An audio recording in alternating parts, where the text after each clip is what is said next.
Rooted in ancient and continuous civilizations, Dharma cultures and communities have contemplated the major challenge in the world, such as peace, environment and sustainability for thousands of years, and translated this wisdom into a vast array of individual and social practices across times and geographies. Given the Alliance of Civilization and University for Peace mandate of dissemination of knowledge fundamental to the full development of the human person and society through peace, dialogue and cooperation, Dharma Alliance has partnered with UPIS and Alliance of Civilization in holding a panel discussion in Geneva to highlight ways in which Dharma cultures and traditions from across the world have engaged with peace and development. For this occasion, we are privileged to come with the opening remarks of Dr. Prashant SHARMA, representative of Dharma International in Geneva. Professor, the floor is yours. Thank you, Your Excellency. It's wonderful to be here, and thank you all for coming. We know we are facing a little bit of a delay because of the registrations, but then we should start and try to be as punctual as possible. These are some of the limitations we work with in Geneva and at the UNO. Excellencies, distinguished guests, ladies and gentlemen, bonjour and welcome to this panel discussion on peace building, SDGs and Dharma cultures. We are delighted to be collaborating with the UN Alliance of Civilizations and the University of Peace in organizing this event. And on behalf of the organizers, we extend a warm welcome to our highly accomplished panelists and particularly the members of Dharma Alliance's advisory board who have traveled long distances to be here. Two of our board members are also in the audience, Professor Amarjit Lochan and Dr. Nithubai Shah. And since Dharma Alliance was established here in Geneva in 2021, we have often been asked what Dharma means. The word Dharma in Sanskrit comes from the root Dhri, which means to sustain, and refers to the spiritual, ethical, and natural principles that uphold the universe. These principles find manifestation in cultures and practices that celebrate balance, harmony, mutual respect, and diversity, while recognizing the inherent unity and interconnectedness of all life. We have often heard the phrase unity in diversity, which suggests that plurality is the norm, but we can discover commonalities in it. Dharma cultures assert the reverse, diversity in unity, which indicates that unity is instead the underlying normal state of being, which expresses itself in diverse ways. This principle takes on far greater significance given the challenges that we are facing today. Conflicts are on the rise, not just in the most obvious sense of wars, but within families, between individuals, communities, and societies. We keep attempting to find ways to resolve conflicts at different levels, but success continues to be elusive. These multi-level, multi-layered conflicts have in turn impacted social, economic, and political systems, where all action presumes a zero-sum game, which is why we now have to make a very self-conscious effort to become sustainable. Throughout the ages, Dharma masters have consistently exhorted us to look within the self, while seeing the same self in others.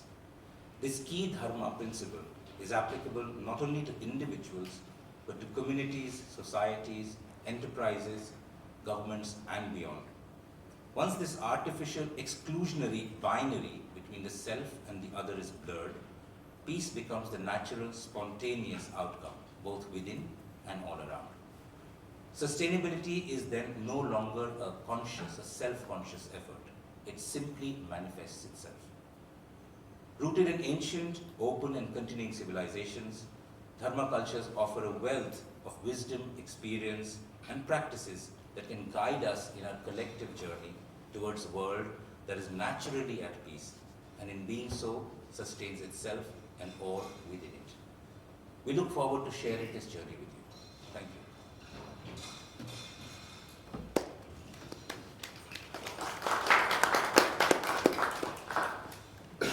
Thank you very much, Doctor. I would like to underline 4 important words that necessary to respond to the today's challenges that you refer, the word of plurality, commonality, unity, and sustainability. Thank you very much for your kind remarks.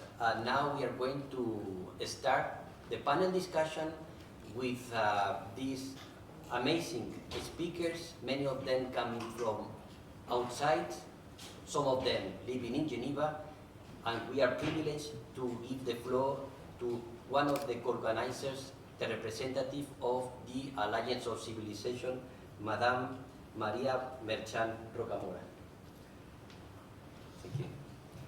Well, thank you very much, Ambassador. I will try my best to be close to the microphone.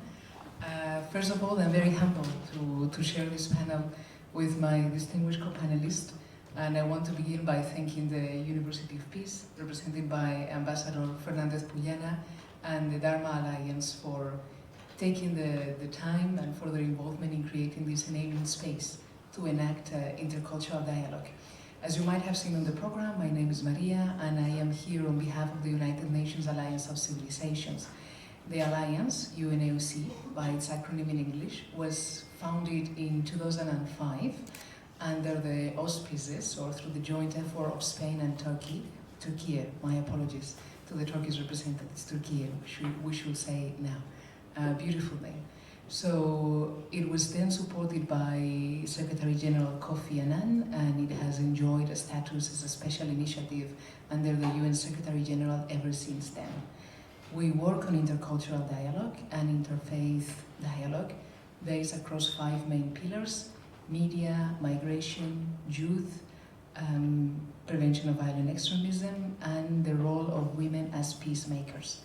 And here in Geneva, we have offices since November 2021, and we have also a little bit of a different line of work related to emerging technologies and the ethics of newer technologies and artificial intelligence developments. So I really salute the opportunity for us to be here and to engage with faith and traditions other than the Abrahamic traditions. The Alliance is fortunate enough to count as members of its ever-open group of friends with the states of Thailand, Vietnam, and also Malaysia, and India, certainly, in which we know that Dharmic traditions have their historical legacy and a very strong presence. So I think it is always a great opportunity for us to acknowledge the cultural importance, the historical legacy, and the relevance of Dharmic faiths, to have sometimes an approach that might be relevant to other major parts of the world, and not only to, let us say, maybe the European context, where the Abrahamic faiths have more adherents or a historical legacy that might be more apparent. But certainly, Dharmic traditions are not only relevant in the region, but I will say that, of course, make part of the cultural heritage of all of humankind. When I was trying to reflect on the topic that we have today, peacebuilding, SDGs and Dharma cultures, I was reminded of the address that the Minister of Foreign Affairs of India gave at the 9th Global Forum of the Alliance that we had in Fez, Morocco, in November last year. And he mentioned the concept of Dharma as one that creates mutual respect and equality of treatment. It made me think also of the address that the High Representative of the Alliance, Mr. Miguel Ángel Moratinos, gave on the commemoration of Vesak Day, thinking of the teachings of the Buddha and how they lead us to a conclusion also of mutual understanding, mutual recognition, and equality of treatment. So, without daring, of course, to myself delve into a concept that is so rich also in the different faith traditions that we have represented today here, certainly I can learn a lot from my distinguished co-panelists. I guess that 2 notions that became more apparent for me and that I can link to also the work of the Alliance and maybe more broadly to the SDGs and the work of the United Nations is one of somehow essential underlying or common truth, as if there is a common essence to all of humanity and therefore a common cause. That made me think of the motto of the Alliance. Our motto is many cultures, one humanity. So maybe also this brings us back to the opening remarks. There is a certain unity that goes beyond or it's within the diversity that we see in ourselves. And then the second is one of ethics, somehow interconnected ethics. And that certainly speaks to different SDGs. If we are thinking of this common essence, I can see clearly that this will lead us to SDG 5, equality between men and women, ultimately even to SDG 16, institutions that are accountable, that are transparent, societies that are peaceful. Also everything related to climate action, life on land, life underwater, thinking of this interconnectedness with the world around us, certainly reducing inequalities, reducing poverty. So it's a common thread that I can imagine can motivate many people that get their experiences or that get their reflections and their wisdom from Dharmic traditions to be very engaged with the cause of the SDGs themselves.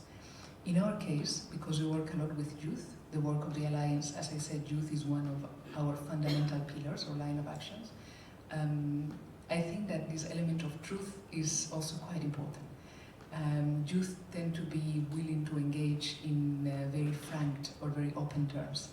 And I think this is quite essential to avoid a relativization of all meaning. Sorry to be a bit obscure, but typically the youth that we work with, they want to tackle challenges of societal divides, ethno-religious divides within their communities. And for that you need to agree on a unity of meaning. Even the project of human rights is one of acknowledging that there is a certain universal meaning and a certain universal protection that binds us all. So I think that their capacity to engage with this truthfulness allows them to find common ground. And this is something that made me think how our work already reflects part of this essential cultural heritage of humankind that is preserved through Dharmic traditions. So if any of the projects of the Alliance is of the interest, of course, of the floor, or the moderator considers that some interesting questions can be addressed, or my co-panelists have any feedback, I am more than open, and I will be extremely happy to answer any and all questions if we have the time. Please do not hesitate to reach out. The Alliance office in Geneva is fully functional, and we are eager to engage with all the stakeholders in this space. And I guess that without further ado, it's my privilege and my pleasure to learn from my co-panelists actually more of what Dharmic traditions do. But before closing my intervention, I would like to commend the Dharma Alliance. I know they have a lecture series on the SDGs, and I know that they contribute a lot to that cause, while again preserving a tradition that is cultural heritage for us all. Many cultures, one humanity, to repeat the motto once again. But it also brings us the perspective of major parts of the world and of citizens or stakeholders that are certainly very important. Thinking, for instance, of another SDG, responsible production and consumption, many people that actually form the legacy of Dharmic traditions are in regions of the world for which economic development and sustainable economic development are very important stakes. And I think that bringing their perspectives to the table is also quite essential. So I can only thank again the Dharma Alliance, the University of Peace, and you for participating in today's event. Thank you very much for your time.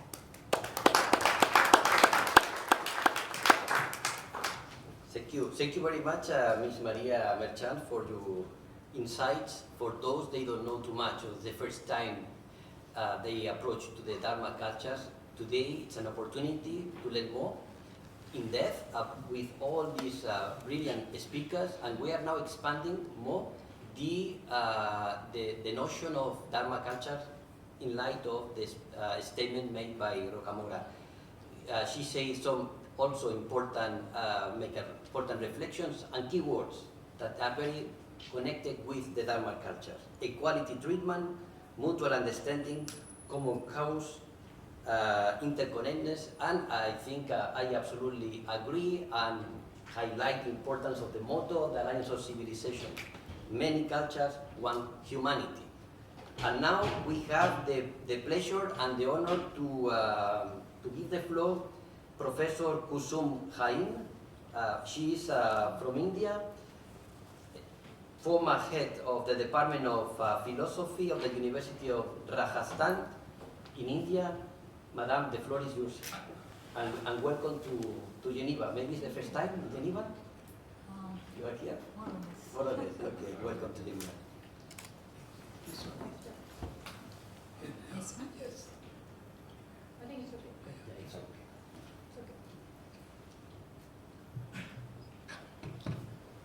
Namaskar. Namaskar to all the dignitaries and respected chair and my co-panelists. Namaskar to all the seekers of truth in front of me. We are all aware of the challenges we are facing these days. The challenges are not only small times challenges, the challenge is survival, sustainability, and survival of this planet itself. So these are big, big challenges which we have to address now. There is no, we can't wait to address. And we have seen that our present solutions which we are offering are not really working. So maybe we have to go back to ancient wisdom. That's why Dharma traditions are very important. My co-panelists will talk about different streams of Dharma traditions. I'll be talking today about lesser known stream of Dharma traditions, which is Jain philosophy. Since the time is limited, so I'll limit myself to Jain philosophy itself and try to explain what it has to offer for facing those challenges, which we are all aware of. Jainism or Jain philosophy is a way of life, and it's very ancient. They claim it's older than any other culture, but at least 2600 years we have a documented history of this particular stream of Dharma tradition. The last Tirthankar of Dharma tradition, the last proponent or exponent of Dharma tradition, Jain tradition, was Mahavir, and there were 23 before him. So he was the last, the 24th. Now, it's a very rich, very complex, and very, what you can say is foundationalist. It's not foundationalist, but there are fundamental principles which can cover almost every aspect of human life. It's difficult to enumerate everything here, but I'll just put 3 principles which are key to Jainism or Jain philosophy. They are called 3 A's of Jainism: Anekan, Aparigraha, and Ahimsa. Let me do it the other way. Ahimsa is non-violence, Anekan is non-absolutism, and Aparigraha is non-possessiveness. These 3 A's can actually encapsulate what Jainism has to offer to resolve the problems which we are facing. The first is Ahimsa, that is non-violence. This is the supreme virtue in Jain tradition. And Ahimsa here is simply not, normally we understand Ahimsa as a behavioral norm where you are not supposed to kill anybody, to harm anybody, and torture anybody. Jainism takes it to its extreme and tells you that Ahimsa is of 3 levels. Non-violence not only is killing somebody, but non-violence is to be practiced in mind, words, and deeds, all 3. Jainism believes that violence is a mindset. It's a mental attitude. You first are violent in mind and then you express it through deeds or words. So first it has to be corrected. Your mindset has to be corrected, and there you have to realize that why violence is not the right thing to do. Why should I be non-violent? This is the question Jainism addresses. And the first answer which they gave is that there is equality of all living beings. Equality of souls. This was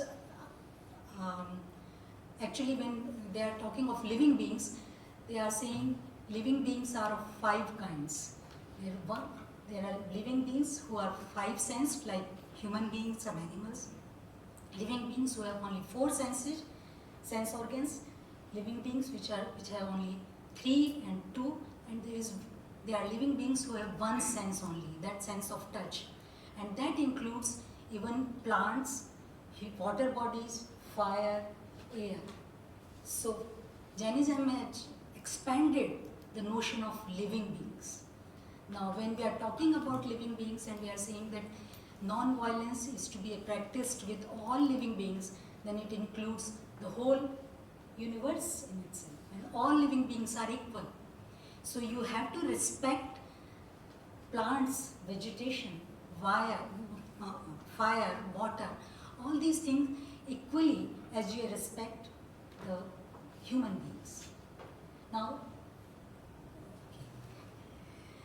so this is one thing which is so important, because of this, Jainism has all practitioners of Jain philosophy, they have to follow vegetarianism. They have to be very careful with consumption of water, air, fire, and natural goods. So it's not only harming human beings only, it includes almost everything on the universe. Now, since non-violence is such an important virtue in Jainism, Mahavir actually declared ahimsa paramo dharma. This is the highest duty. You may not do anything, but if you are non-violent, you are dharmic. This is the final virtue, this is the supreme virtue. But with this, they have included another important principle, which is aparigraha, which is, I think, is of more relevance for us today, that aparigraha is non-possessiveness. It is believed, it is prescribed that you have to minimize your accumulation. Minimize your accumulation. Unless you do so, actually accumulating too much is kind of violence towards others, because you are depriving others of their rights. So this is another important principle, in which is based on minimal consumption and minimum exploitation, minimum accumulation. So you have to minimize your accumulation, and you have to minimize your consumption, which means, translated in other words, you have to reduce consumerism, you have to reduce exploitation of nature, indiscriminate exploitation of nature for human beings. Imagine talking of this principle 2600 years back, where there was no scarcity of natural resources, and still this philosophy had that foresighted vision that it could be, unless we practice aparigraha, unless we practice non-possessiveness, we won't be able to sustain the planet. We won't be able to sustain life on planet, because it's and you have to practice it in your day-to-day life. It's not simply a virtue to just chant. It's like you have to practice it, and that's why Jains, I would just share this, that most of the Jain people have this vow that they decide that they will have this much money only, they will consume this much goods only, they will wear this much clothes only. So they have to delimit their material possessions, and secondly their desires, ichha purna. So this is the second principle, which is very important, and I think which can address, which can resolve many of the issues which we are facing these days. The third one is another most important, the most important in the sense that I think this is unique contribution of Jainism to human knowledge, is that their theory of, or their principle of non-absolutism. They believe that there is, the reality is infinitely complex, and it's difficult for human mind to understand it or comprehend it in totality. We only understand its one aspect or the other aspect. So we have to understand that this is, whatever we know is just one perspective, and it's a relative perspective. There may be other perspectives of looking at the same thing. So this is multiplicity of, they accept multiplicity of relative perspectives, which means that you are always open to other way of looking at the same things. So maybe what looks 6 to me may look 9 to you, looking from different side. So, and both of us can be right. Both of us can be right, though we are saying different things. I am saying it is 6, you are saying it is 9, but it is still, we are both right. So that's what Anekant tells you, non-absolutism, that all statements which we make as human beings are relatively true. This is relative truthness, multiplicity of relative truths. This is what Jainism propagates and believes that this is what is going to bring mutual respect, harmony, and generousness for other viewpoint. You have to open yourself for the other viewpoint and respect the other person who is maybe disagreeing with you, but this is his perspective and you have to understand this perspective. So this is the beginning of learning to know the other perspective, and then if you learn, if you get to know, and I think the whole enterprise is to get to know the other perspective. And once you understand it, you learn to respect. So this is the foundation for mutual respect and mutual love and mutual understanding of each other. So I think if these 3 principles are followed, non-violence, non-possessiveness and non-absolutism, the world will become a better place to live and it will be a lovable place to live. Thank you.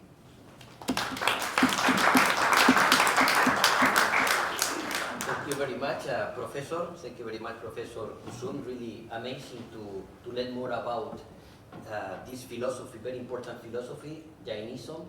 I would like to underline the importance of the concept of the non-violence and this idea of the different perspectives. I think it is vital for dialogue, because when there is a conflict of interest, maybe we need to learn more about the Jainism to find common solution, as you say, mutual respect and harmony and mutual understanding. Thank you very much, really, very appreciated. And now I'm going on my right side. We have the really honor to have with us Excellency Dr. Soubert Son. He is the High Private Councillor to His Majesty King Norodom Sihamoni of Cambodia, also former second Vice President of the National Assembly and former member of the Constitutional Council of Cambodia. The floor is yours. Thank you. Good morning to everyone, and I'm privileged to be part of this Dharma Alliance. The word Dharma in the Cambodian context, I'm from Cambodia, where at least 90% of the population is Buddhist.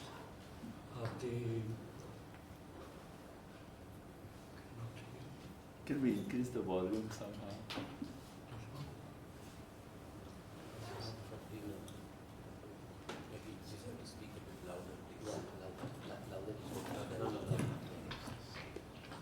I'm sorry for my voice, but it's so soft. As I told you, the notion of dharma is known in my country, the Kingdom of Cambodia, but it was not correctly applied. For example, I'm very, how to say, I'm very, in the old civilization, there's about the same notions. Like, for example, in Buddhism, the teaching is the middle way. That's mean moderation, and at the same time, in another country in the West, like Greece, for example, the notion of hubris is condemned. Hubris that means exaggeration, excess, and so on. So it, in some way, similar to the teaching of the Dharma of the middle way and moderation. My country has underwent many hardship because of excesses of corruption, excesses of selfishness, excesses of how to say the understanding of one way, you get rich as much as possible to have to, and you believe that you have some kind of social status. This is in the understanding of another Western teaching that I have been learning also, is that when you develop a child, you develop in its totality as a personality, and not even physical part of it. Like, for example, there's a proverb in Latin, a saying in Latin that's in corpore sano mens sana. You have to cultivate also your physical fitness to develop also your mind. And in my country, unfortunately, our education is not like that. And there's a lot of, sometimes we emphasize on the intellectual, not on the spiritual and moral side of the mankind. And and most of the time, we are not taught to be responsible.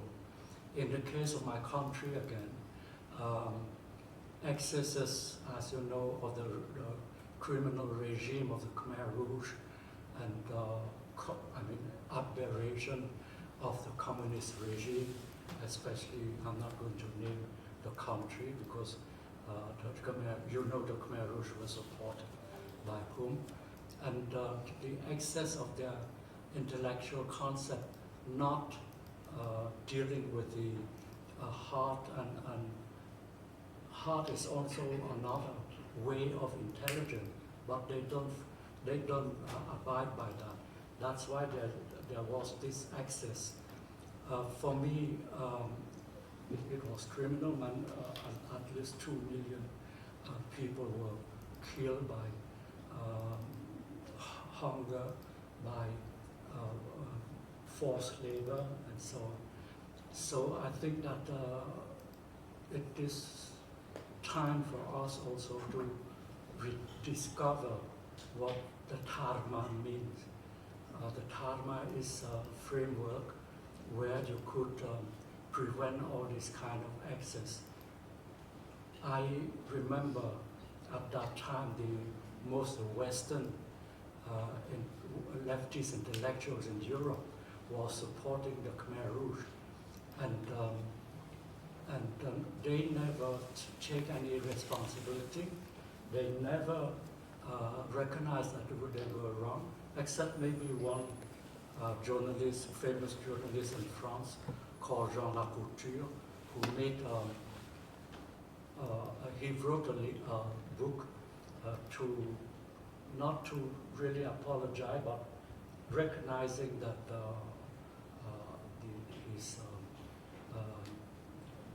his wrong thinking.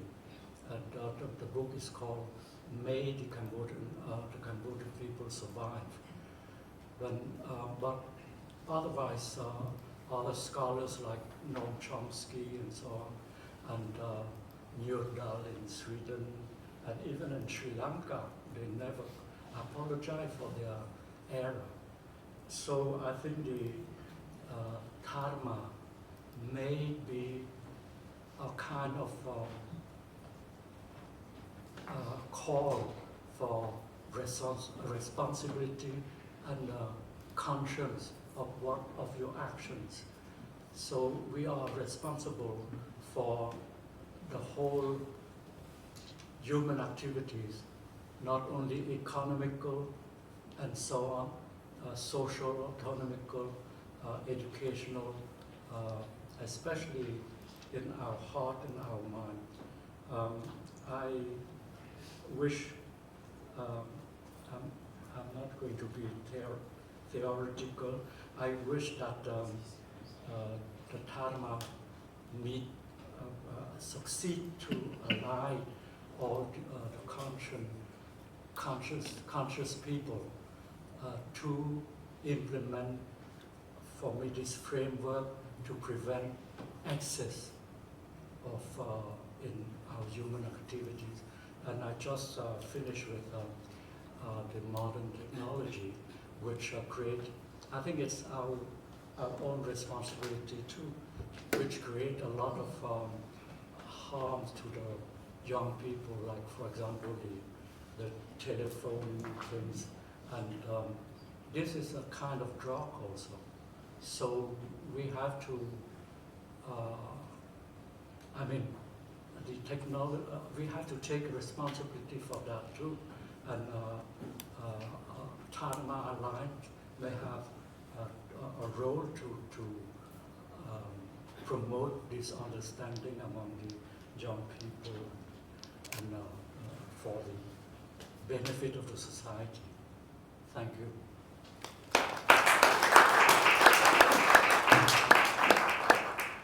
Thank you very much, Excellency, for your thoughts, for your insight, for your remarks. Important then, as you say, and I would like to highlight Dharma traditions. It's a way, to peace building, or also important to invest more in the spiritual, as you say, the spiritual aspect of education, not only, but it's not only happening in Cambodia, it's happening everywhere, also in my country. And then now we have also the honor to have with us Professor Jaya KRISHNAKUMAR. She's Emeritus Professor of the University of Geneva and member of the advisory panel on human development reports of UNDP. The floor is yours, Madam. Excellencies, distinguished and honorable co-panelists, distinguished and honorable delegates, dear guests, good morning. I think first I should start saying this. You may be wondering why I'm part of this panel, given that I'm a professor of econometrics, Emeritus, at the University of Geneva. In fact, I also asked myself the same question. And I guess the answer had something to do with the fact that I've been working in the area of human development for the past many decades in my career, combining econometrics with human development. And outside of my profession, I've also been fairly involved in various philosophical, spiritual, and interreligious activities. My presentation, will be a combination of looking at things from the academic, philosophical, and policy angles. So now to the topic. For someone who is within a Dharma tradition, the topic peace building, SDGs, and Dharma cultures might seem a very easy one, because by definition, Dharma includes peace. But then, what is Dharma and what is peace? These are perhaps two of the toughest questions that one can imagine. Before going into the connection between the two and the connection with the SDGs, of course, let me take each of these terms one by one and see how we can describe them. Then we will see that the connection automatically flows from the descriptions. So start with peace. The minimalist definition of peace is absence of war. Or one can say absence of war or fear of war. Staying within the same definition, one can broaden it a bit and say absence of violence or fear of violence. This is in fact the description that forms the basis for the Global Peace Index, which was launched in 2007 by the Institute for Economics and Peace, in collaboration with many other institutions, out of which there is also the UN Global Compact. Being a quantitative person and not having worked much in the peace domain, I should admit that I did browse the internet to check if anyone had come up with a peace index and ranked countries according to it, and I landed on this Global Peace Index. Anyway, the above definition of absence of war is called a negative definition. Then the question comes, is there a positive definition of peace? The answer is yes. In the social science literature, scholars of peace, such as Johan Galtung of Norway, state that peace needs to encompass equality, social justice, and socio-economic factors, in addition to absence of violence. So simply put, peace is more than just absence of war. It's also the maintenance of an orderly and just society. Now let's turn to Dharma. The notion of Dharma is even harder to define and capture. Dharma forms the basis of value systems in the four major Oriental traditions, Buddhism, Hinduism, Jainism, and Sikhism. In fact, the indigenous name of Hinduism is Sanatana Dharma. Sanatana means eternal, so it's eternal Dharma. Dharma in the Indian conception is not merely the good, the right, the morally correct, the just, the ethical, Sri Aurobindo says. It also concerns the whole government of all the relations of humans with other beings, with nature, with God, considered from the point of view of a divine principle working itself out in forms and laws of action, forms of the inner and outer life, orderings of relations of every kind in the universe. So dharma is both that which we hold on to and that which holds together our inner and outer activities in alignment with the cosmic order. Dharma is also one of the four goals in life according to Hindu scriptures, dharma, artha, kama, moksha. The last one, moksha, is the ultimate liberation from the cycle of births and deaths, and attained by following the path of spirituality, devotion, and meditation, along with right action, service, detachment, and selflessness. The other three goals, we can consider them as guidelines for how to live in this world while waiting to attain liberation. And a necessary condition for liberation is to be good in this life. So these goals are interconnected. The first three goals, dharma, artha, kama, moksha. I don't want to go into the details, but it says dharma, we've just seen what it is. Artha is prosperity in moderation. Kama is desires. Desires like good family, good social relations, good children, harmony with nature, and so on. And there is an order in this, and it starts with dharma. All goals, other goals like acquisition of wealth, satisfaction of desires, have to be attained through dharmic means. So how does dharma translate in terms of peace? We can see that dharma, from the description that we saw, dharma goes beyond the negative and positive notions of peace, as it includes all that helps us to realize the divinity in us, the true nature, and practically speaking leads to harmonious coexistence, an existence in harmony with nature. Seeing others in us and ourselves in others, that is the oneness of existence, is a basic tenet of Hindu Dharma. The Upanishad says, Sarvam Kalu Idam Brahma, which means that everyone and everything is pervaded by the same supreme divine principle, Brahman. And one of the immediate practical consequences of this oneness is non-violence, another being equality. Universal well-being and peace are at the heart of all dharmic traditions. In fact, many passages, philosophical passages, start and end with peace hymns. These are called Shanti mantras. They not only pray for peace for all living beings, but also the non-living and nature. The Dharma principles imply duties for each individual, or even each being, according to its true nature and place in the cosmos. They also give us ways to follow these duties, and at the same time, respect others' dharmas and help them follow theirs. So even if you go to the narrower level of absence of conflicts, we have scriptures that deal with many, many ways of negotiations and conflict resolution. You can talk of sama, dana, beda, danda, reconciliation, compensation, use of logical arguments, and so on. They guide us in building strong institutions based on cooperation and collaboration, mutual give and take, with collective well-being as the common aim. Debate principles, Vada, tell us how to carry out discussions in situations of conflicting viewpoints. So all aspects of peace building can be found in Dharma teachings and more. And now, finished with the SDGs. We all know that the SDGs were adopted by all countries in 2015 as a follow-up of the MDGs. SDGs are 17 goals covering all aspects of well-being, economic, social, political, environmental, global partnership, and so on.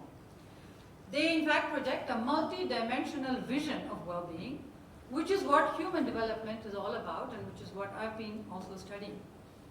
In particular, goal 16, I think my colleague talked about it, of the SDGs is entitled Peace, Justice, and Strong Institutions. As many specific targets, I'm not going to read out all of them, but some of them are reduce forms of violence, end abuse, exploitation, trafficking, promote the rule of law, and so on and so forth. So we can see that the spirit of the SDGs is that one cannot hope for sustainable development without peace, stability, human rights, and effective governance. So now we've kind of come around a full circle, so to speak. Sustainability requires peace. Peace means non-violence, social order, justice, well-being, protection of environment. And Dharma lays the foundational principles of behavior for ensuring such a peace in the broadest sense of the term, inner as well as outer peace, in an everlasting manner.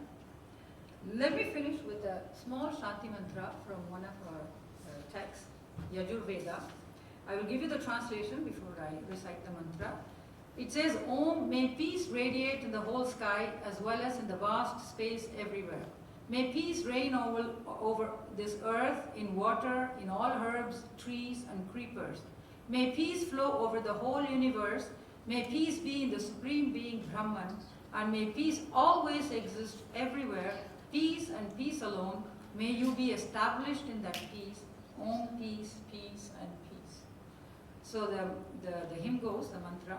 Om Jyau Shantir Antariksham Shantihi Prithvi Shantirapaha Shantir Oshadayah Shantihi Vanaspatayah Shantir Vishve Devaha Shantir Brahma Shantihi Sarvam Shantihi Shantireva Shantihi Sama Shantiredhi Om Shanti Shanti Shanti.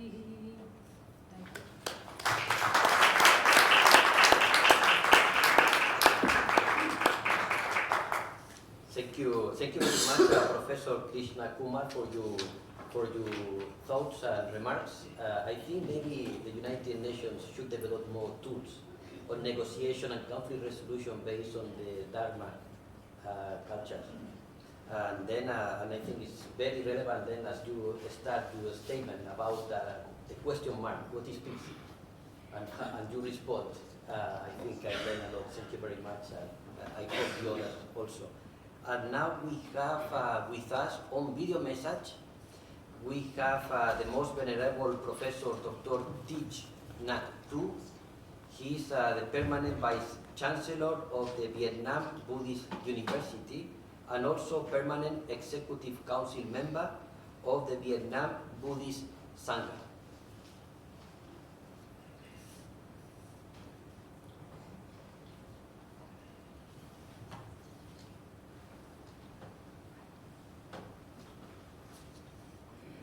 Namaste. Distinguished guests, ladies and gentlemen, I appreciate Dr. Prashant, SHARMA, and Dr. John for taking the initiative to form the Dharma Alliance. I sincerely apologize for not being able to go to Geneva to attend the inaugural Dharma Alliance meetings because it coincides with important events of Vietnamese Buddhism in Vietnam. The purpose of this Dharma Alliance meeting is to bring together religious, cultural, and thought leaders from ancient Dharma traditions to consider building a philosophical framework for workplace. It provides a platform for worldviews on Dharma and its application for solving all human conflicts, wars, and problems. There are different inner schools of Dharma, including Hinduism, Buddhism, and Jainism. Such traditions originated in India and have been flourishing across the world. The deep impact of Dharma tradition is clearly visible in the philosophical system, which spreads the message of non-violence and peace taught by the Buddha and other Indian Dharma masters. The concept of Dharma has been the basic voice of Indian thoughts. The entire humanity rests on the foundation of Dharma. Progress of individuals and society with the spirit of friendship, compassion, and non-violence, as well as free from attachment and hatred, has been the main message of Indian Dharma masters. Personal conduct and social orders based on morality is the practical form of Indian Dharma humanism. It has been considered the duty of every person to preserve and strengthen such a system based on morality. The core philosophy of the Buddha and other Dhamma traditions is to share knowledge, to realize the cause of human suffering, and show the way to get rid of that suffering. The characteristic of Indian Dhamma traditions is for the welfare of all humanity. This is the essence of Dhamma humanism. According to the Buddha, the inner peace in each person is the highest sustainable peace. Inner peace leads to world peace. Peace building in that way is a major source of sustainable development. The key to peace building and work harmony ultimately is the peaceful atmosphere in every human heart. Mental training and transformation are considered the first and the most important jobs that should be taken care of by the World Peace Organizations, including Dhamma Alliance. Advocating and respecting religious pluralism in the modern context is a peace-building act that involves being loyal to one's own religion, while at the same time being open-minded and understanding of multiple cultures and religions. Religious education in this regard would transform cultural occupation. To that end, religious education should focus on significant inter-religious dialogues and coexistence based on mutual respect and understanding. Its main concern is the promotion of reconciliation, healing, harmony, and peace among pluralist communities. Such a religious education should be sincere, open-minded, encouraging participation and dialogue, and may strengthen social conflict coexistence, create harmony between people, groups, nations, and alliances. The peace and happiness of each partner should prioritize in order to ensure coexistence is sustainable.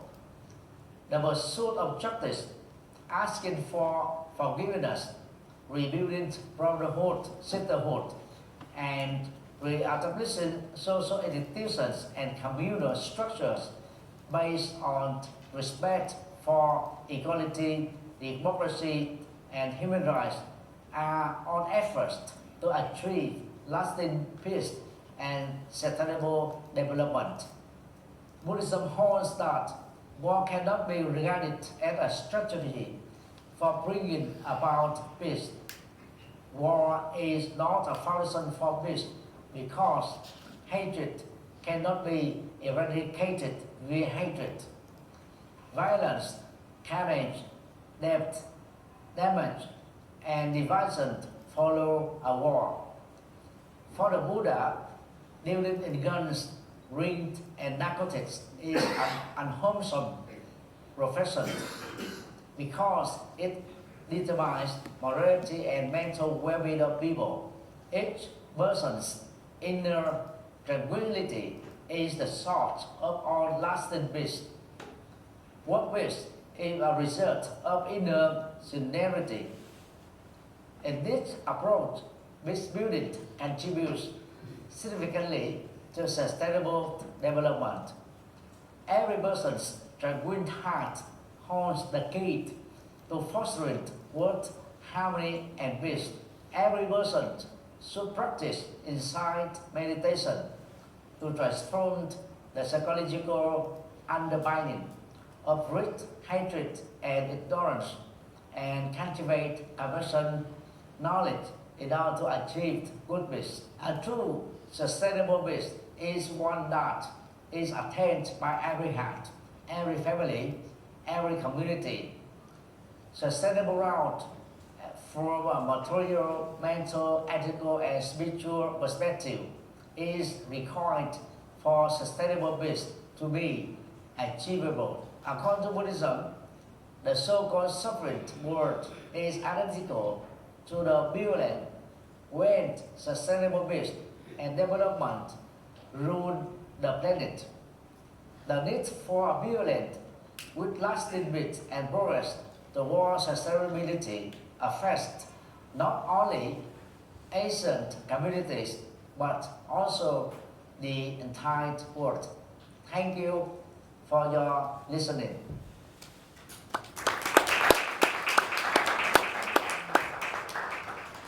We thank, even if not here with us, this video message by this distinguished panelist from this wonderful country that is Vietnam. And now we would like then to go on my right with the perspective of the United Nations. And for this occasion we have with us, and we thank you very much for accepting the invitation, Ms. Marcela Fabretto. She is the Chief of Sustainable Development Goals at the Office of the High Commissioner for Human Rights. Thank you, madam. Thank you, Ambassador. Excellencies, distinguished guests, dear panelists, many thanks first of all to the Dharma Alliance, the UN Alliance of Civilization and the University of Peace for convening this timely and interesting discussion on peace building, SDGs and Dharma cultures, and inviting us to bring our peace to it. I would like to start with a few words of context. We are halfway the deadline for the 2030 Agenda for Sustainable Development, and we are leaving more than half the world behind. The SDG Progress Report presented by the Secretary General ahead of the SDG Summit, which is going to take place in a few days, shows that only 12% of the SDG targets are on track. Countries are experiencing poverty levels not seen in a generation. Under current trends, 575 million people will still be living in extreme poverty in 2030. The climate emergency is accelerating at an alarming pace. We all know about it. And developing countries are buried under a mountain of debt, which constrains their ability to deliver on health, social protections, and other rights. And inequalities have reached unsustainable levels. We have 1/4 of humanity that lives in a conflict-affected area. And there are deepened division within and across countries, xenophobia, marginalization of minorities, and growing pressures on civic space and freedoms. So the challenges are immense, but it doesn't have to be this way. 75 years ago, the Universal Declaration of Human Rights charted a path towards a more just, equal, and peaceful world. And policies grounded on human rights build social justice, develop stronger economies, and forge stability. And this is the core message that our office is bringing to the SDG Summit, which provides us all with a real opportunity to reignite commitment on the tectonic shifts needed to rescue the 2030 Agenda, resume progress on human rights and the SDGs. So at this time of profound crisis, it's really essential to examine how cultures and religions provide levers to promoting solidarity, including international solidarity, peace, tolerance, compassion, fairness, all principles enshrined in the Universal Declaration of Human Rights. And culture plays an essential role in uniting people around the common values of our shared humanity. And this is why we really welcome the convening of this discussion to explore how the concept of Dharma and its emphasis on doing right, harmony, empathy, and mutual respect provide synergies and levers to realize human rights and resume progress on the SDGs. Colleagues, there's a very interesting momentum at the moment, really building up on the role of culture as of a pivotal enabler of sustainable development. The recent report by the Secretary General on SDG progress that I mentioned before underscores that culture provides people and communities with a strong sense of identity and social cohesion and contributes to more effective and sustainable development policies and measures at all levels. So the same report recommends greater consideration of the role of culture in supporting SDG achievement and really generate that kind of boost that we need right now to resume progress on SDG implementation between now and 2030. And this issue has been quite prominent in the discussion of the political declaration at the SDG summit. So we'll see the final text, but I'm quite optimistic that this issue will be recognized in that text. Of the Office of the High Commissioner for Human Rights, and in particular the section of SDGs. And we are very happy to know that the issue of religion and culture maybe is going to be included in the report, the SDG report of the Secretary General of the United Nations. Thank you really very much for your insights and your work. And now we have continuing with UN. We have also in a video message the representative. She couldn't participate with us today. She apologized. The representative of the UNESCO liaison office in Geneva. UNESCO, as you know, is doing an excellent work in the promotion of cultures and peace building, and we have with us Ana Maria Luisa Masot Thompson Flores, the director. And now we have this video message. Excellencies, ladies and gentlemen, it is a great pleasure to be with you and address the participants of today's event. I would like to thank Dharma Alliance for organizing this event and for its work and efforts in developing intercultural dialogue for peace and the preservation of cultural heritage. Indeed, building and enriching a global culture of peace is a significant focus of UNESCO's work. For decades, UNESCO has brought people together in an ongoing dialogue to foster mutual understanding of diverse and often interrelated cultures, as exemplified by the UNESCO Silk Roads program. Intercultural dialogue is key in building peaceful, cohesive, and resilient societies. For this reason, UNESCO, in partnership with the Institute for Economics and Peace, has created the Initiative for Enabling Intercultural Dialogue, through which UNESCO's framework for enabling intercultural dialogue has been developed. This framework provides the first evidence of the link between intercultural dialogue and peace, conflict prevention, and human rights, and it represents an innovative data set on the structures, values, and processes that enable intercultural dialogue to be effective as a tool for peace and inclusion.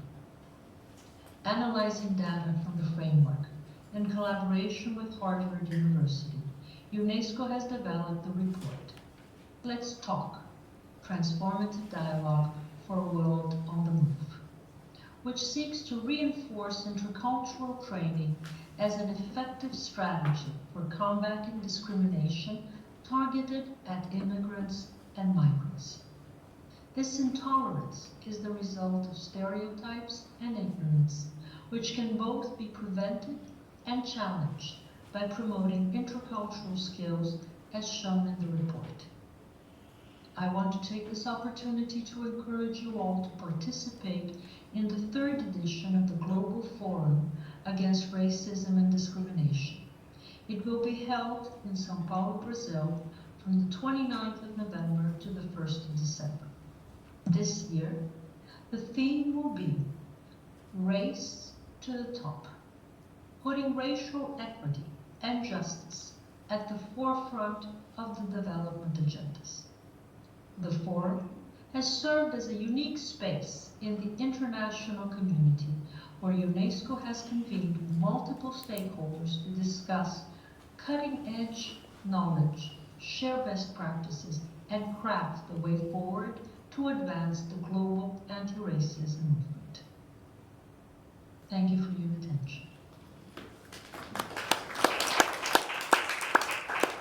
Thank you, UNESCO, for participating. Maybe we have here today somebody from UNESCO. This is the case. Thank you very much for coming to the event and to represent this wonderful organization of the United Nations system. We have learned recently that one of the speakers, he couldn't come. He had a little accident. He's Mr. Tan Sri Dato Ajit Singh, founding Secretary General of ASEAN. He's from Malaysia, but he's sending us all the support for this important meeting that we have in Geneva. Saying that, I would like to pass the floor to the last panelist, also very privileged to have here with us, Professor Habib Singh. He's the Chancellor of the Central University of Punjab, Batinda, in India. The floor is yours.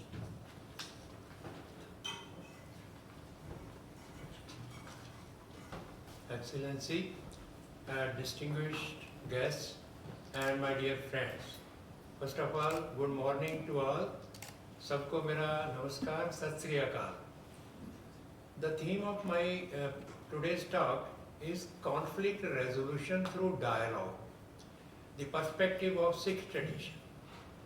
I would like to present the philosophical vision of Guru Granth Sahib, the major knowledge text of Sikh tradition, from the perspective of conflict resolution and peace building through dialogue.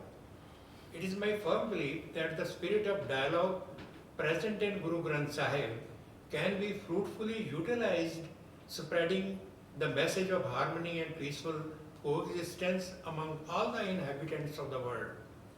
Guru Granth Sahib, as we know, is the holy text of Sikh tradition. The original version of this scripture, known as Adi Granth, was compiled by Guru Arjan Dev, the fifth Guru.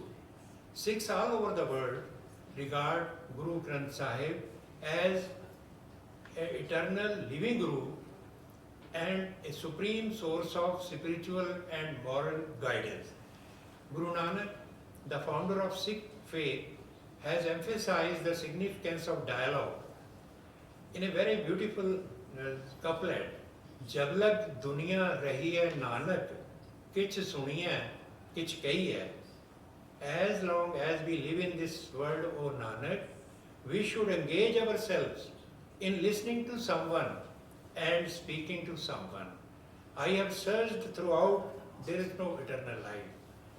Living in the consciousness of death is a mystic experience which highlights the urgency of dialogue. As a matter of fact, Guru Nanak was the proponent of Dharma who provided a unique model for dialogue. All Dharma traditions adhere to this view. To quote Rig Veda, the most ancient knowledge text of Indic civilization, Ekam Sad Vipra Vahuda Vadanti. Truth is one, the learned call it by different names.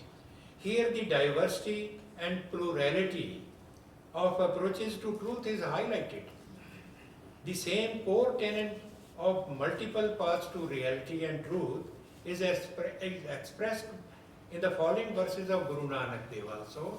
Eka surati jete hain ji, surati vihuna koi na ki, jehi surat teha tin rah. There is one awareness among all created beings. No one has been created without awareness. And as is their awareness, so is their way. Guru Gobind Singh, the 10th Guru, has also expressed the similar view.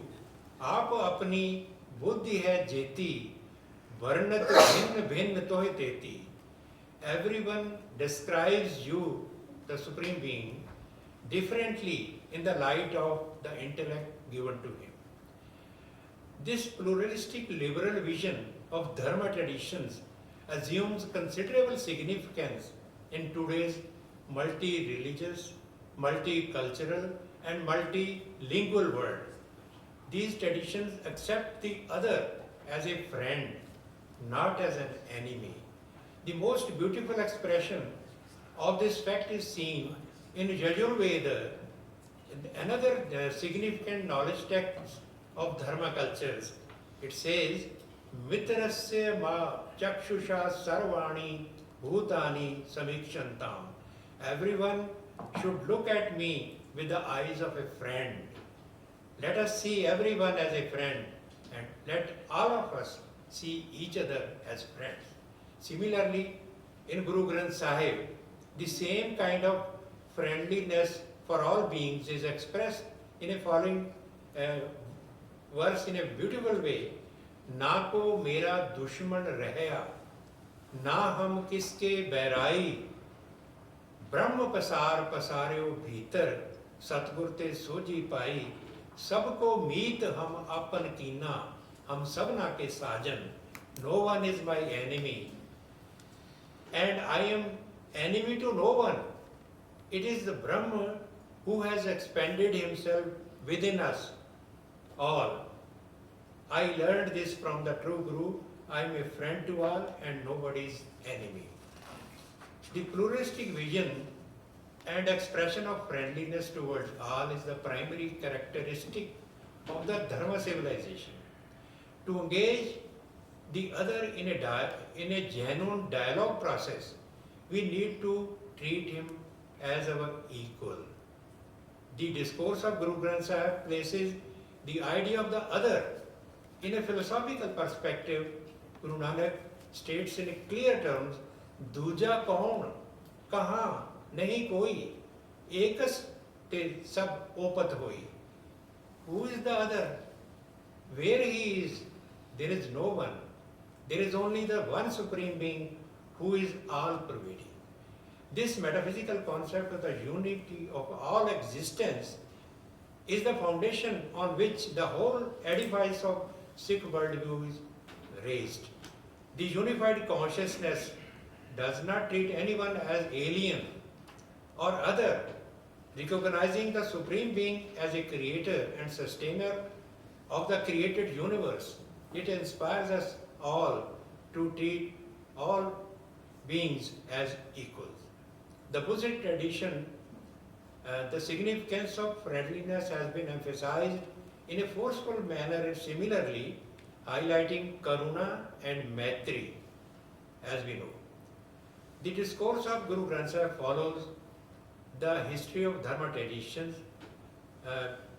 in so many ways. I don't want to dwell at this moment due to the constraint of time.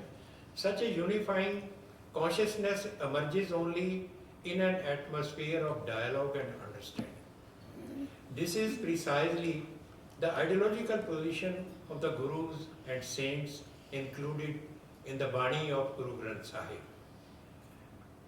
In fact, the entire discourse of Guru Granth Sahib is full of such insights which reveal an excellent dialogue in our contemporary civilization. Thank you very much.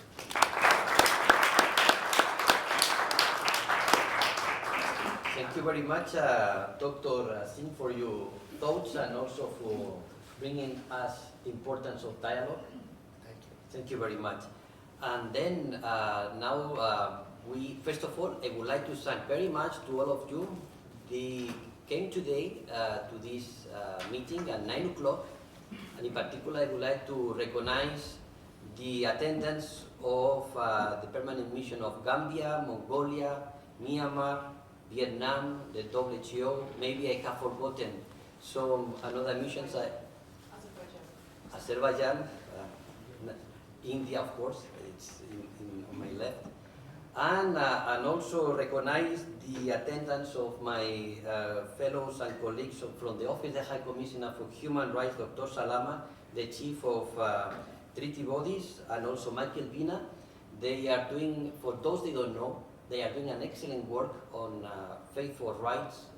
They have an important initiative. Faith for Rights is focusing on the intercultural dialogue, but from the human rights perspective. And then saying that, I would like to open the floor for your questions to share with, or your concerns with all these distinguished speakers. And then if somebody wants to make some comment, please raise your hand and you are free to speak.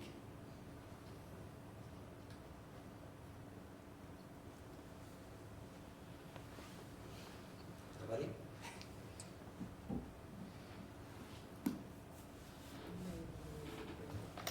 Okay. Everybody's been stunned into silence. Exactly. Please, can you introduce by yourself and you let us know? Put it on, please. Then, On the top red button. Yeah. Good morning, everybody. I'm Dr. Nitin Shah from Los Angeles, and I represent Academic Liaison Committee of JAIN, which is Federation of Jain Associations in North America. Thank you very much for this opportunity to be here, to listen and learn from all distinguished speakers. I think the time has come where to all the dignitaries who have powers, time has come for Dharma Alliance to be part of the decision making that goes around. And I certainly do not know the way, but I humbly request, and we will do our best to participate in whichever capacity we are invited to represent all dharmic traditions from East. Thank you. Thank you very much. You came from directly to this meeting? You came, or you are coming from the meeting of Dharma? No, I am an advisory board member of Dharma Alliance. Okay. And I'm here specifically for the Dharma Alliance board members. Thank you very much. Thank you very much. I think I see somebody behind you who wants to take the floor, please. You introduce by yourself, madam.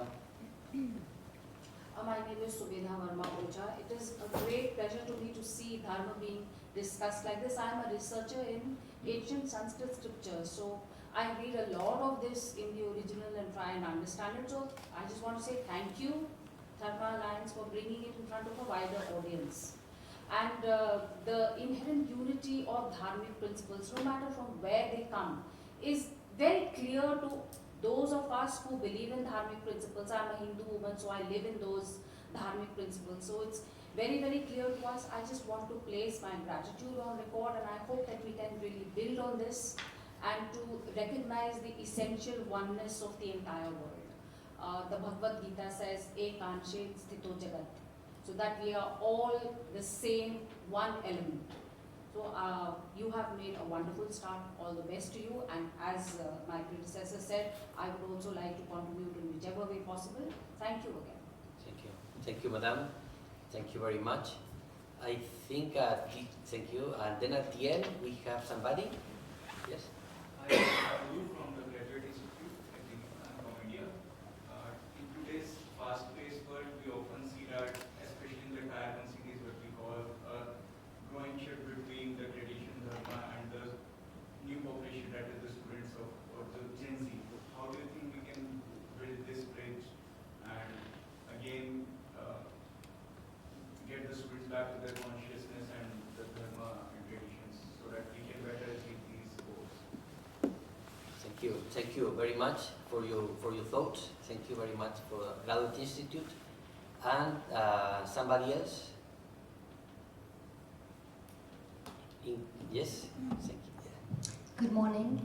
My name is Aurélie Andrea Mellison. I'm the representative of Heartfulness, which is an INGO who offers meditation, heart-based meditation, free of charge, all across the world.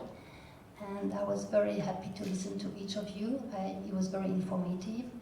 And while I was listening to you, I was wondering, we are all convinced in this room about the Dharma principle for sure, but how can we become these principles? We need to experience them at a deeper level. I really like the intervention from our brother from Vietnam, who said it's only from inner peace that we can see a real change in the outside world. So how to start and help people experience this inner peace? What kind of tools do we have available? Have you already used them? I would be very interested to know at a concrete level what has been done in this forum, this platform. Thank you so much. Thank you. This is a question to the panelists? Yes, Okay. everybody. The gentleman from the Gathering Institute, there was also a question. Yeah, okay, for questions to the panelists, now we are taking, somebody wants to respond? The youth, I think Jayaji would be best placed to talk about the youth. You know, I'm freshly retired last month, so I'm getting away from the youth, but I would like to be in touch, yes. So I think I think I didn't hear the question fully, was about how do you bring that consciousness into the youth of today? Yeah, in this fast-paced world, students are more getting distracted in different paths and thinking that being aligned to these dharmas is unmodern or not so good in today's world. Okay, so this is my 5 cents or 2 cents even. I think coming from the education sector, I think it has to be part of the education. I think somebody was saying education is not just formal schooling, right? It's all the values and other things that we receive. And it used to be that part of the education used to be accomplished by, you know, like say family, society or communities, and I think it's diminishing. And so I think we have to bring it back, not necessarily from, you know, always taking the community taking the role, but actually a part of the education, even why not formal, or part of the education. It has to come back to the mainstream education. All these principles, because we see that there are many common values and common principles across, I think, not only the Dharma cultures, across all cultures, and I think they have to somehow be introduced in the education system. I think that's one way, because I really believe that they have to be, and I think it links to the next question, they have to be kind of not only taught, but assimilated, experienced, and then you really have to go through that lifestyle, you know, which imbibes these values. So I think for that it's good to start very early on in the education system. That would be one of the things I'm thinking, and maybe while I have the floor, just to answer the other question, and then of course I think other people can add. So I think your question was how do you start, right? I think, well, for us the answer is very simple. We start because we are part of it, so we have started from very each. But I think for somebody who's really interested, I think it would be interesting to take the aspects of these cultures, the principles of these cultures that you kind of, you see, we said Dharma is all about to do things in alignment with the natural order, which includes the moral and the spiritual order. So I think coming from a different culture, what I would say is to look at things that you find that align with what you have been doing, which you are sensitive to, and start with those things. Like, I don't know, you talked about meditation. So meditation is something which is common across all these cultures.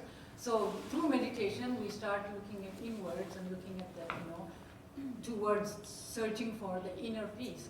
So there are elements of other cultures, I'm sure, which are aligned or which are, which go very well with these things. And I think best way is to start with those types of values, which you can start going into these cultures.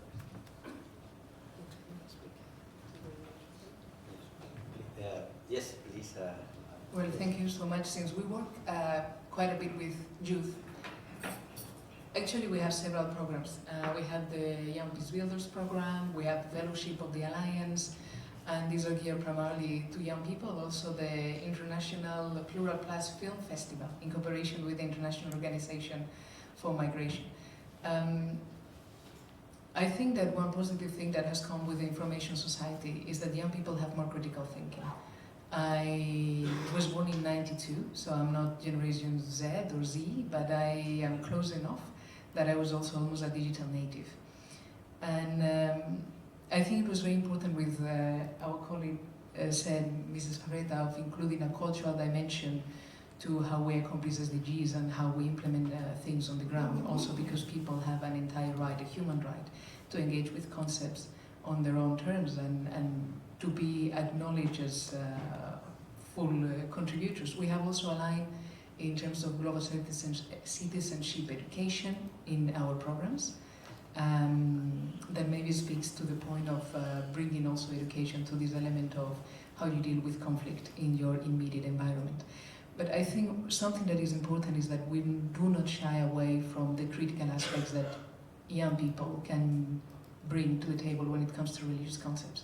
Ultimately, I feel also as the UN that we are bound by human rights principles and human rights laws. And in all religious traditions, historically, there is not always a perfect alignment. I think that what we are doing now, I think someone mentioned humanism, is from this humanist perspective, acknowledging all cultural legacies of humanity, precisely to uphold this notion of mutual respect, of these inalienable rights. But I think that young people often will point out that there are many challenges that come with faith, and faith rather than reason, and faith rather than argument. And tradition sometimes has been based on faith alone for millennia. You accept what it is because it is what it is. And sometimes it's to the detriment of certain people within the societal structure that are not at the top, or to the detriment of females in particular. So I think that maybe this matter of truth and being truthful and upholding truth that we were evoking today as an integral part of this very important cultural tradition and historical legacy can be quite relevant. I see the dimension of culture as a sine qua non to introduce the perspective of all regions in the world. Because I know that often we talk about the sources of law and even humanitarian law as the Judeo-Christian tradition, let us say. And this is not necessarily true, and this should not be the paradigm. We must include the voices of everyone in the world if we want to accomplish the SDGs all over. This is the very essence. But I think that to engage youth, we must be truthful sometimes with the approaches they take, and they tend to be critical. And I think this is actually also part of their human rights and part of their traditions, because traditions are ever evolving. So maybe you see it in yourself, being a person that of course has a culture and represents maybe even your culture in some forums, if you feel so, but you have many other facets, and you might be a scholar at the Graduate Institute, so you also have this critical approach, and that doesn't exclude you from your culture, just because you might not align with someone who is 19 years old coming from the same region. So this would be my experience working with youth. And to the second question very quickly, because on this I think that probably my co-panelists have much better insights, but I think that also there is a material element to it. It made me think of the action plan for safeguarding religious sites that the United Nations Alliance of Civilization is leading, and that has practical recommendations on how to increase physical safety. Finally, it's about also the prevention of violent extremism. This program combines global citizenship education, the mapping of religious sites in cooperation with UNITAR, with satellite technology, so we know where people go to have this community and to have these meetings, because unfortunately they can become targets. There is actual knowledge and actual protection and actual prevention. And it also includes global sensitization campaigns. The Alliance launched last year the hashtag for Safe Worship campaign, which was quite successful, and I think it ties to this notion of global education. So people are sensitized, and certain behaviors are clearly outlined and decried and prosecuted somehow, even if not only physically but also verbally and in the public sphere. And I think there is also an element of providing people with these very concrete tools. I don't know if they feel physically safe, and if they feel acknowledged, and if they feel there is a prevention strategy, I think they can maybe go into their meditation or their practice or their community assembly with a better standing. And I think this is something that, for instance, the Alliance works on, and maybe it can be of the interest to our audience. Thank you very much, Ms. Maria Rocamora, for your reply to the audience. Somebody else wants to make a not the case? Yes? Not the case? No. If then to yes, please. Yes. You introduce by yourself. Good afternoon.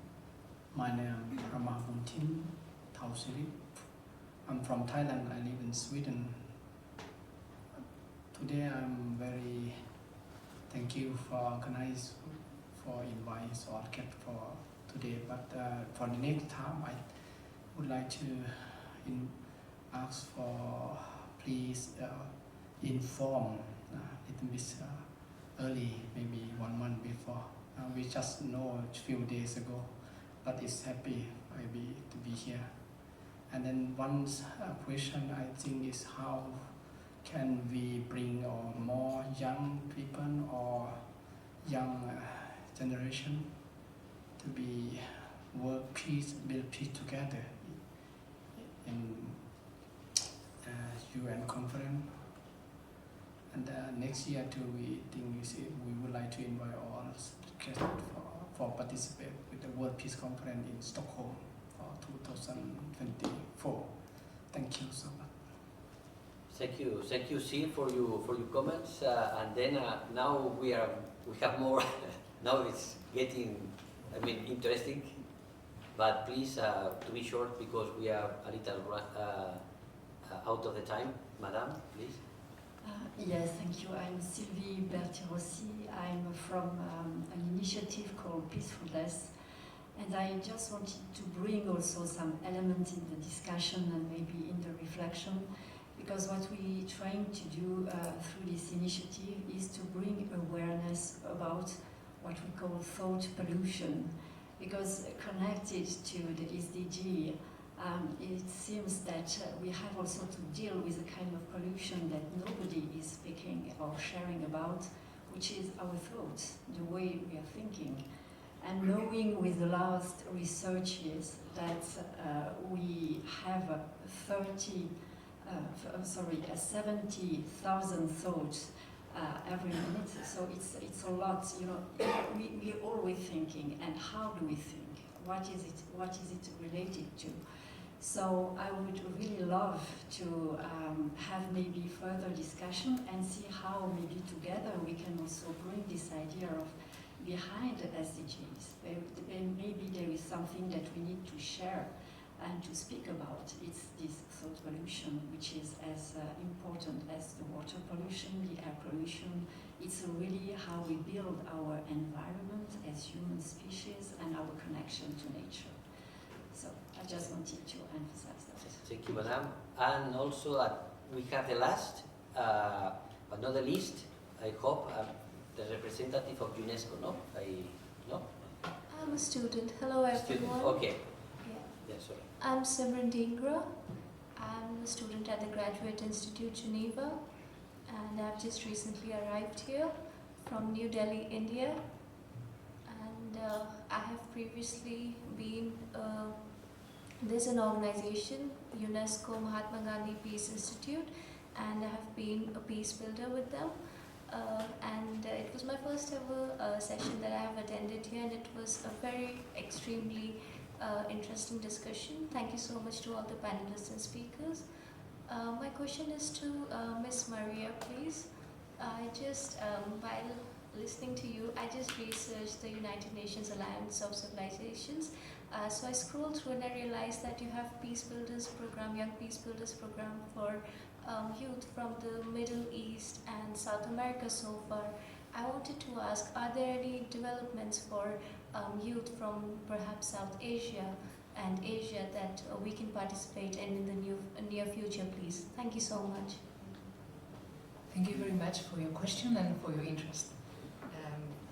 We certainly appreciate a lot, and I talk on behalf of my team, even though they are not here, because I'm certain they would, if they could hear you, and I will pass on the message. The Young Peace Builders program has had a different regional scope for each edition. It is true that up to this date, there hasn't been an edition for the Asian continent, but it is something that it is in the pipeline. What I could do, and I will be happy maybe to discuss at the end, is to put you in contact with my colleagues in New York who coordinate the program, and And also there is another program that is the fellowship program that could be more accessible in the meantime. And also the Intercultural Innovation Hub. There is the Sport for One Humanity campaign, if ever there is civic activism that you're engaged with that goes in this direction, quoting also His Excellency, Mens Sana and Corpore Sano. And in general, there are other programs that are open, let's say, without a less concrete regional scope, but it is an absolutely pertinent question, and I know it's something that we are working on for future editions. It's true that up to now, the regional scope was not on the Asian continent, but it's definitely something we should do. And again, I salute the opportunity now to be here, immersed in, again, cultural, historical, philosophical traditions that emerge from the Asian continent, but that of course speak to us all, and that deserve also that acknowledgement and that recognition. So thank you for your interest, and please don't hesitate to stay a little bit later. We can exchange contacts, or maybe the organizers can provide it. I really appreciate that. Thank you. Thank you very much. Thank you really for coming today to this panel discussion. I would like then to show my deepest gratitude to the organizers of this event, in particular Mr. Prashant Sharma, Dharma Alliance. You are really the pivotal person on this event. And also, of course, Maria, Miss Maria, Alliance of Civilizations, and you for coming. I have two announcements. One of them you have there on the corner. You can write your name and your telephone number and email to make this kind of networking, to continue the discussion in the context of the coffee offered by Dharma International at this outside. Thank you very much, all of you, for coming. I wish you the best, good week, and of course, to thank all the panelists and distinguished speakers for coming, also for accepting the invitation, and see you next time in maybe in another place. Thank you for all.